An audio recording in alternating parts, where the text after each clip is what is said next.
The smell of my mother's pot roast filled the house as I stood frozen outside the dining room, my hand raised to push open the door.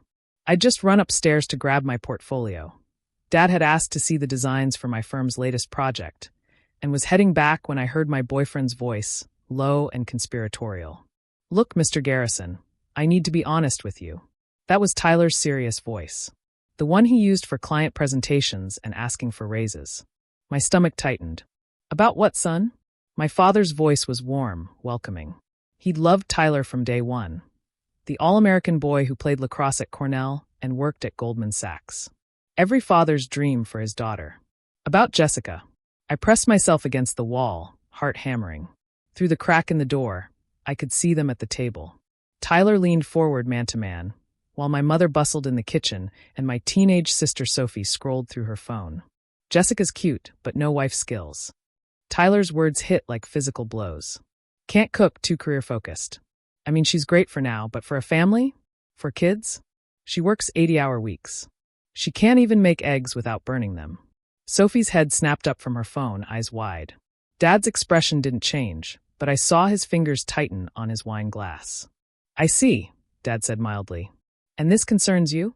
"Of course it does." Tyler pulled something from his pocket, a small velvet box. My chest constricted. "I'm 32, Mr. Garrison. It's time to settle down. Start a family. I need someone who'll prioritize our home, not chase partnership at some firm." "Some firm?" Dad's eyebrow raised. "You mean Garrison, Klein, and Associates?" "The firm her great-grandfather founded." Tyler waved dismissively. "Architecture's cute as a hobby, but my wife won't need to work. I make enough. I need someone who can host dinners, manage the household, raise kids. Jessica can barely manage her own laundry." "That's because she's busy designing the new children's hospital," Sophie interjected, voice sharp. "You know, the one that'll save actual lives?" "Sophie," Mom called from the kitchen, "come help me with dessert." "But Mom." "Now." Sophie shot Tyler a look of pure venom but stood. As she passed the door, she saw me. Her eyes widened, then narrowed with determination. She mouthed, "Record this," and pointed to my phone. I was already ahead of her, phone out, video rolling. "The thing is," Tyler continued, oblivious, "I've been patient. 3 years, I've waited for Jessica to grow out of this phase. But she just made partner, and now she's talking about expanding internationally. When would she have time for our children?" "Your children," Dad repeated. "Have you discussed children with Jessica? Women always come around once they see the ring." Tyler opened the box, revealing a massive diamond. 2 carats. Cost me 3 months' salary. Once she sees this, she'll forget all about buildings and blueprints. "Will she?" Dad's voice was dangerously quiet. "Tell me, Tyler, what do you think Jessica wants?" "What every woman wants. Security. Status. A successful husband." Tyler puffed up. "I'm a catch, Mr. Garrison. VP at Goldman, 6-figure bonus, country club membership. I'm offering her a life most women dream of." "And what are you asking in return?" "A wife. A real wife.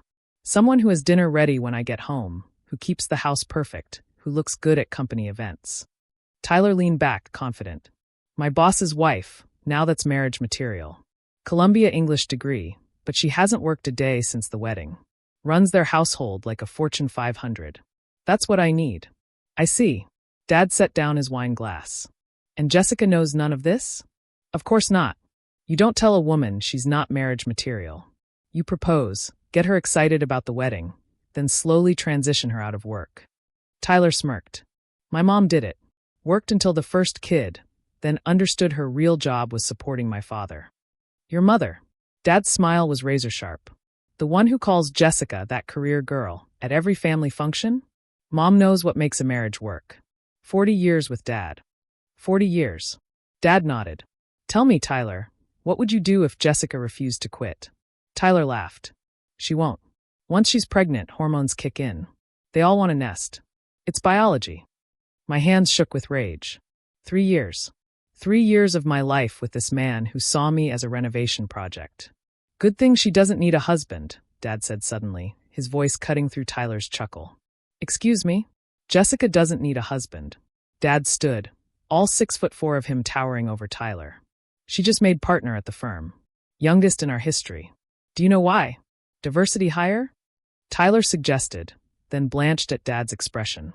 Because she's brilliant, Dad said coldly. Because she works harder than anyone I know. Because while you were playing golf with clients, she was designing sustainable housing that won international awards. Because she doesn't need anyone's money or status or approval. She builds her own life. Mr. Garrison. She can't cook, Dad continued. She orders from 5-star restaurants. Can't do laundry? She has a service. Too career-focused? That career will shape skylines for generations. You think she needs to manage your household. She manages multi-million-dollar projects and 100-person teams. But what about family? What about it? Sophie had returned, Mom behind her. Jess wants kids someday. She's talked about having a nanny, like Mom did when she went back to the hospital. Mom. Dr. Catherine Garrison, head of pediatric surgery at Mount Sinai, who'd raised 3 kids while saving others' children, who couldn't cook either, which is why we had a housekeeper. This is ridiculous, Tyler sputtered. I'm offering her everything. You're offering her a cage, Mom said quietly. A golden cage, but still a cage. The engagement ring in your pocket? Dad smiled. You can return it. Jessica won't be needing it. You can't decide that for her. No, I said, pushing open the door. But I can. The room froze. Tyler's face went white, then red, then white again. Jessica. How long? Long enough. I held up my phone. Long enough to record you telling my father I'm not marriage material. Long enough to hear your plan to transition me out of work. Long enough to understand that 3 years of my life were wasted on someone who sees me as a fixer-upper. Babe, I didn't mean. Yes, you did. I walked to the table, steady despite my shaking hands. Every word. You meant it when you said I was cute but no wife skills. You meant it when you dismissed my career as a phase. You meant it when you said you'd wait for hormones to make me compliant. Jess, let's talk about this privately. No. I pulled out a chair and sat. We'll talk about it here. In front of my family. The people who actually know my worth. This is emotional. I'm not emotional. I'm done. I looked at the ring box. 2 carats? 3 months' salary? That's what you think I'm worth. It's a beautiful ring. It's a collar. I stood. And I don't need one. I make my own money. I own my own condo. I'm building a legacy. What exactly were you bringing to this relationship besides outdated expectations and a country club membership I could buy myself? I loved you. You loved the idea of me. The potential wife you could mold. I laughed, but it wasn't funny. Do you know what I did yesterday? Presented to the city council. Got approval for a homeless shelter design that'll help thousands. But you're right. I should definitely quit to make sure your shirts are pressed. Sophie snorted. Tyler glared at her. This is why you're not marriage material, he snapped. Too aggressive. Too independent. Too much. I suggested. Fine. I'm too much. Better than being too little. You'll regret this. Tyler stood, pocketing the ring. Women like you end up alone. 40 bitter, surrounded by blueprints instead of babies. Maybe, I agreed. Or maybe I'll end up like Mom, saving lives and raising kids. Or like Zaha Hadid, dying at 65 after reshaping architecture. Or maybe I'll end up exactly where I want, designing buildings that outlive both of us while you're still explaining to dates why your ex wasn't marriage material. This is exactly what I mean. Tyler headed for the door. No real man wants a woman who competes with him. Then I guess I'll have to find a real man, I called after him. One who sees a partner, not a project. The front door slammed. The dining room was silent. Then Sophie started slow clapping. That was awesome. Sophie, Mom chided, but she was smiling. Dad walked over and pulled me into a hug. You okay, kiddo? I will be, I said into his shirt. Just 3 years, Dad. How did I not see it? Because you loved him, Mom said gently. And love makes us hope people are better than they show us. The video, Sophie said eagerly. Please tell me you're posting it. Sophie, Mom scolded. What? Let other women know what they're dating. I looked at my phone, at Tyler's smug face frozen on the screen. No, I'm deleting it. He's not worth any more of my time. But I've got buildings to design, I said firmly. Cities to reshape. A legacy to build. Tyler Madison can find someone else to shrink for him. I'm done playing small. That's my girl, Dad said proudly.